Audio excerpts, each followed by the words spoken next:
करना चाहता हूं।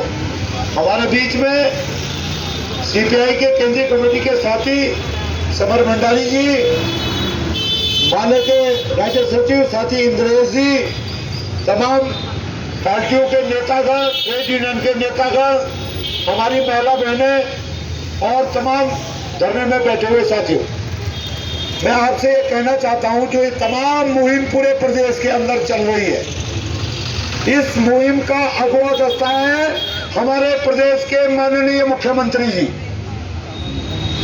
मुझे लगता है उम्र में तो मेरे से कमी है, लेकिन अनुभव में भी बहुत पीछे है। उनको इतिहास पता नहीं आता।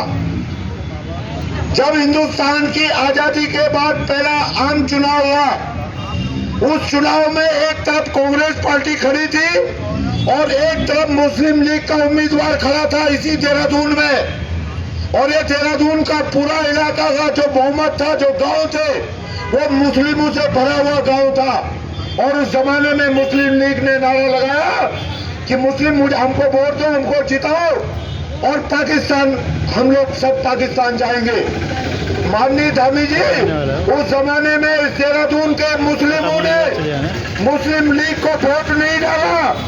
उन लोगों ने कहा हमारे पूर्वज यहाँ मरे हैं, हमारी मिट्टी है, जमीन है, संपत्ति है, हम मुस्लिम लीग को वोट नहीं डालेंगे। उन्होंने कांग्रेस पार्टी को जिताया, उन्होंने पाकिस्तान जाने के लिए मना कर दिया। आज धामी जी की सरकार, भारतीय जनता पार्टी के लोग, कथाकथित बजरंग दल, हिंदू के संगठन, आरएसएस जो नारा लगा रहा है मुस्लिमों यहाँ से भागो।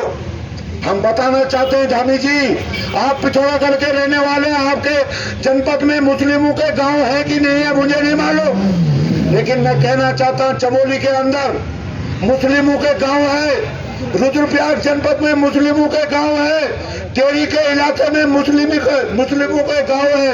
और जिस जमाने में धामी जी के पूर्वज भी उत्तराखंड नहीं आए होंगे, उस जमाने में राजशाही के टाइम पर मुस्लिमों को यहाँ बसाया गया, मुस्लिमों को राजाओं ने स्थापित किया गया। हम ये कहना चाहते हैं, आज आप जो नारा दे रहे हैं 6% से लेकर 7% मुसलमान है केवल उत्तराखंड के अंदर, और आप 94% हिंदुओं को 6% मुस्लिमों से डराना चाहते हैं।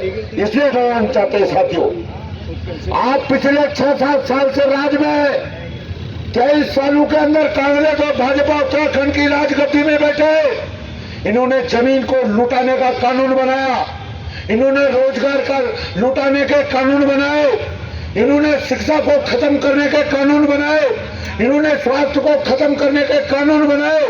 इस भारतीय जनता पार्टी के पास जो पूरा पहाड़ खाली हो रहा है, पलायन के लिए कोई नीति नहीं है इनके पास। पहाड़ का आदमी पलायन होकर देहरादून, हरिद्वार, उधम सिंह नगर आ रहा है, किसके लिए? रोजगार के लिए, किसके लिए? स्वास्थ्य के लिए, किसके लिए? आपके लिए, सुविधाओं के लिए, एजुकेशन के लिए पलायन कर रहा है। इस पलायन को रोकने की आपके पास कोई तरजीह नहीं, कोई कानून नहीं।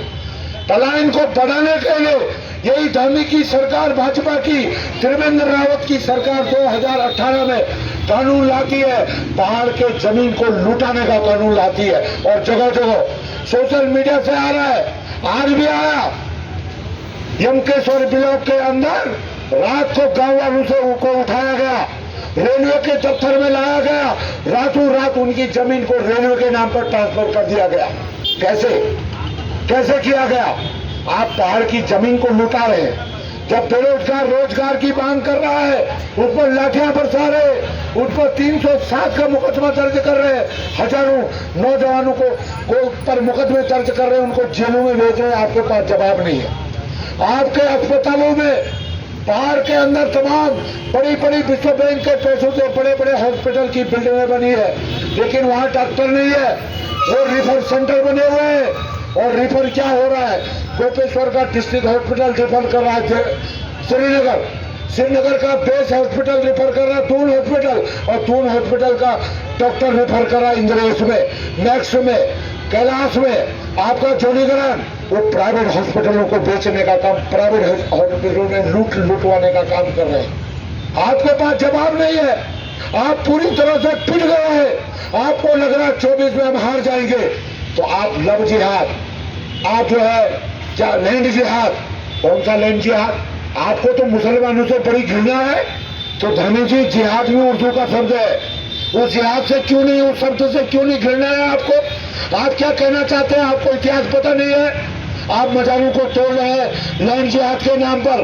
मैं कहना चाहता हूँ इसी देहरादून के अंदर, जो देहरादून की बाउंड्री पर 4 सिद्ध है, उन सिद्ध में से 3 सिद्ध जंगलात के अंदर है। क्या आप तोड़ोगे उनको? मेरे जनपद के अंदर बदानगढ़ी, वो बदानगढ़ी का भव्य मंदिर जो कुमाऊं और गढ़वाल का देवी का मंदिर है, वो भी जंगलात में, उसको तोड़ोगे आप? अनियारी महादेव जो चमोली हमारे इलाके में है, कुमाऊं गढ़वाल का शिव जी का सबसे बड़ा मंदिर है, क्या उसको तोड़ोगे आप? 90% मंदिर आप जंगलात में है। आप हर्रा लच्छी वाला का मजार तो तोड़ देते हैं, लच्छी वाला के बगल में सड़क के किनारे एक मंदिर बना हुआ जहाँ भंडारा चलता है, उसको क्यों नहीं तोड़ा आपने? वो भी तो जंगलात में है। अरे भैया अवैध को तोड़ो। हम कहना चाहते हैं, क्या करना चाहते हैं धामी जी आप? पछुआ टाउन के अंदर 4000 लोगों को मकान तोड़ने के नोटिस चले गए। कौन है उसके अंदर? उसके अंदर है मुस्लिम। कौन है उसके अंदर? पहाड़ का रहने वाला। कौन है उसके अंदर? गरीब मजदूर। तुमने बिजली दिया, तुमने पानी दिया, तुम टैक्स काट रहे हैं, उसके बाद आप नोटिस लेकर के उसको उजाड़ने का काम कर रहे हैं। क्या करना चाहते हैं आप? आप ये करना चाहते हैं। पहाड़ के लोग बड़े खुश हो रहे थे, बढ़िया सड़क बन गई, 2.5 घंटे में गोपेश्वर पहुंच रहे हैं, मोदी जी ने बड़ा विकास कर दिया, आ गया आदेश, बना दिया कानून। मुनि की रेती से लेकर के बद्रीनाथ तक सड़क के किनारे सारे दुकानों को तोड़ने का अभियान चल रहा है। कहाँ जाएगा वहां का आदमी? और लगाओ भाजपा के कमल पर मोहर, और लगाओ इनके कमल के फूल पर मोहर लगा करके, बटन दबा करके इनको जिताने का काम करिए। आप क्या करना चाहते हैं? आप पूरी तरह से फेल हो गए। अब आपके पास कोई नारा नहीं बचा।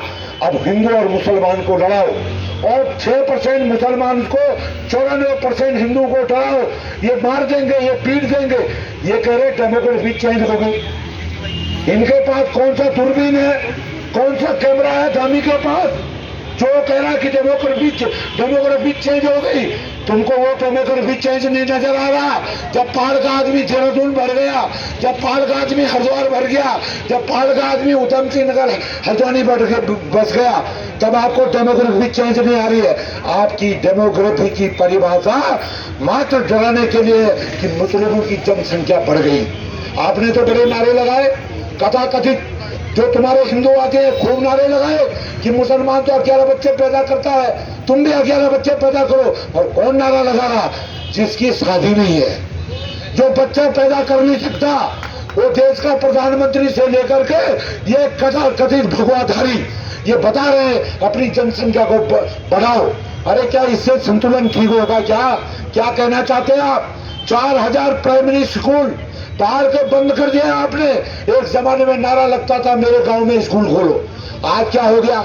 आज स्कूल बंद हो गया। क्यों हुआ स्कूल बंद? जवाब दे हमें। कहाँ गए यहाँ के बच्चे? कहाँ गए यहाँ के परिवार? कहाँ गए बताइए आप? कोरोना से पहले आपकी सरकार का आंकड़ा बता रहा था 167 पहाड़ का आदमी एक दिन में पलायन कर रहा था कोरोना से पहले। मैं अपने गांव में गया कोरोना के बाद, उन 50 नौजवान वॉलीबॉल खेल रहा। मैंने कहा ये कौन है? बोले ये सारे वापस आ गए, ये वहां से आ गए वापस। क्यों आ गए? रोजगार खत्म हो गया। तब आप क्या कह रहे थे हमको?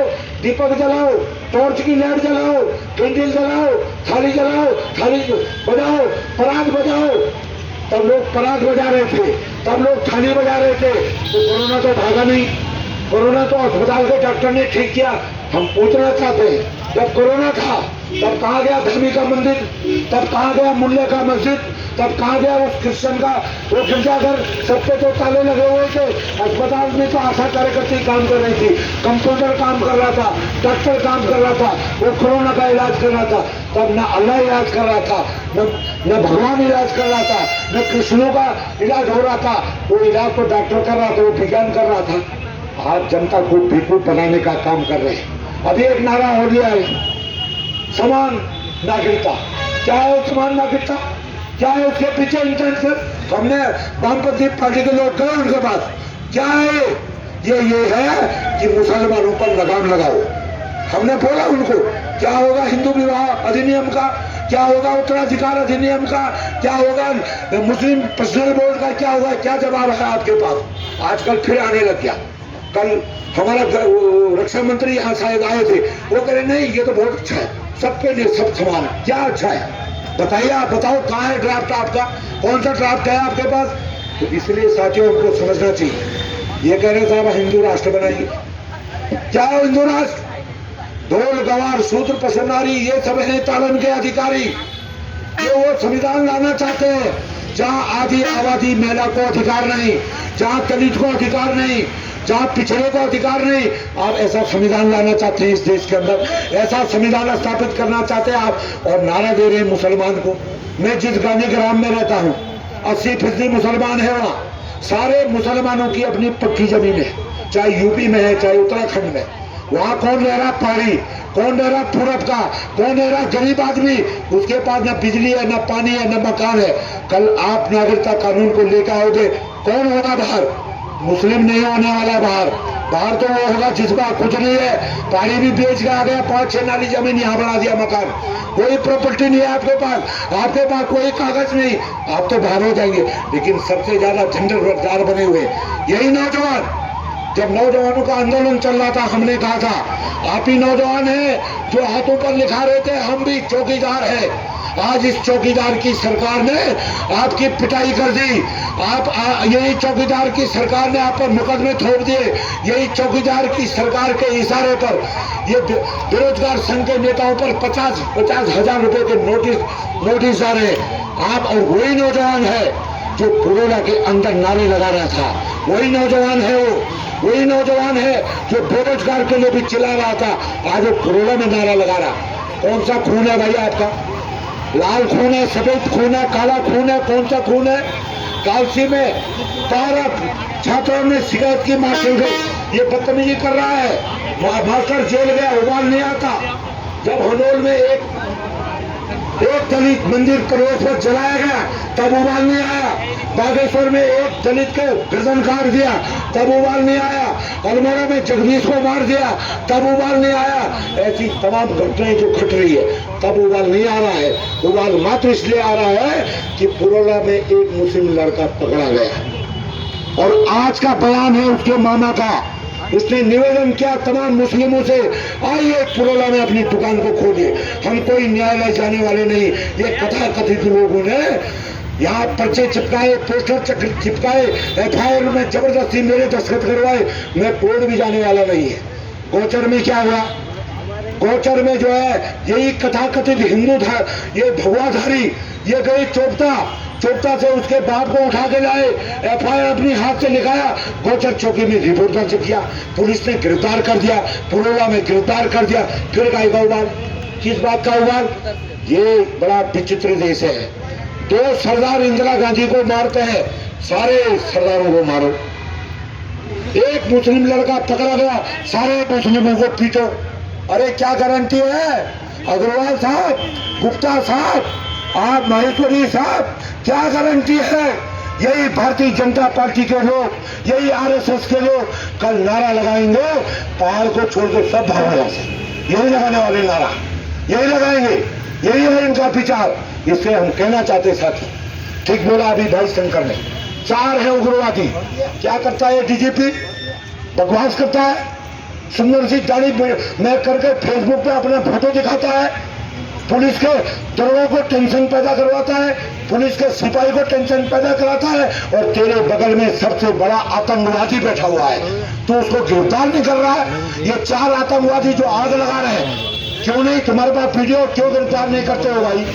क्यों नहीं बंद करते हो भाई? क्यों नहीं करते हैं? क्योंकि ऊपर से मोदी जी का हाथ है, ऊपर से धनी जी का हाथ है, इनको गिरफ्तार नहीं करना है। ये दर्शन भारती कथा कथित बाबा, कायगा बाबा है वो? किस बात का बाबा? सारा परिवार होगा, बाबा का तो परिवार ही नहीं होता है। कायगा बाबा है वो बड़ा झंडा बरदार बन गया हिंदुओं का। वो जहाँ जाए, जहाँ मामला हो वहीं पहुंच जाए। अगस्त मुनि मामला वहां पहुंच जाए, रुद्रप्रयाग मामला वहां पहुंच जाए, पुरोला मामला वहां पहुंच जाए। इसके पास गाड़ी कहाँ से आ रही, इसके पास तेल कहाँ से आ रहा, इसके पास होटल का पैसा कहाँ से आ रहा, इसके पास खाने का पैसा कहाँ से आ रहा। ये तमाम आरएसएस के लोग ये फंडिंग कर रहे हैं, पैसा दे रहे हैं, ये आतंकवाद को फैलाने का काम कर रहे हैं। मेरा निवेदन है, निम्न निवेदन है साथियों, ये सोने का वक्त नहीं। हम जो वामपंथी लोग हैं, हम बलिदान के लिए पैदा हुए हैं। अगर धामी की हिम्मत है तो हमको जेल भेज दे, जेल भेज दे हमको। लेकिन धामी जी तब तक आपका भी नहीं आने वाला। वो नरेंद्र सिंह नेगी ने गाना गाया ना कि हमें हमेशा नहीं रहना झूठो तेरी जिम्मेदारी, हमेशा नहीं रहने वाली तेरी जिम्मेदारी। जिस दिन इस देश का, इस प्रदेश का किसान, मजदूर, छात्र, नौजवान समझ गया, उस दिन पता भी नहीं चलेगा धामी जी कहाँ गए। दे दिया था जवाब वहां के लोगों ने। आप तो मोदी का फोटो लगा करके दोबारा जीत के मुख्यमंत्री बन गया। और धाकर धामी, किस बात का धाकर धामी भाई? वो ठीक बोले थे इंद्रेश जी। ये दोनों जब पुरोला में आग लग रही थी, इसका राजगुरु भगत सिंह कोश्यारी और ये खुद ये उत्तरकाशी का भ्रमण कर रहे थे। क्या कर रहे थे आप वहां? क्या कर रहे थे आप? कोदा बो रहे थे या झोरा बो रहे थे? हमारे यहाँ तो झोरा बोते, जैसे तू बो रहा था, कोदा तो नहीं बो रहा था। वो क्या कर रहा था? होटल में बैठ के अपनी फोटो खिंचवा रहा था। तू आग लगवाने का काम कर रहा था। इसीलिए महाराष्ट्र से आए यहाँ। जब सुप्रीम कोर्ट ने लथाई लगाई उस राज्यपाल की, वहां भी आतंकवादी का काम कर रहा था। वो यहाँ आकर के इस शांत प्रदेश को जो है अशांति फैलाने का काम कर रहे हैं। इसलिए मेरा निवेदन है साथियों, अभी हमारे जो लेफ्ट पार्टी ने हम पर्चा छापेंगे, हम सेमिनार करेंगे, गांव गांव जाएंगे लोगों के पास, गांव गांव में लोगों को समझाने का काम करेंगे। और मैं कहना चाहता हूं कि लोगों की समझ में आएगी, लोग इनको जवाब देने का काम करेंगे। इन्हीं शब्दों के साथ बहुत बहुत धन्यवाद। इनकलाब जिंदाबाद।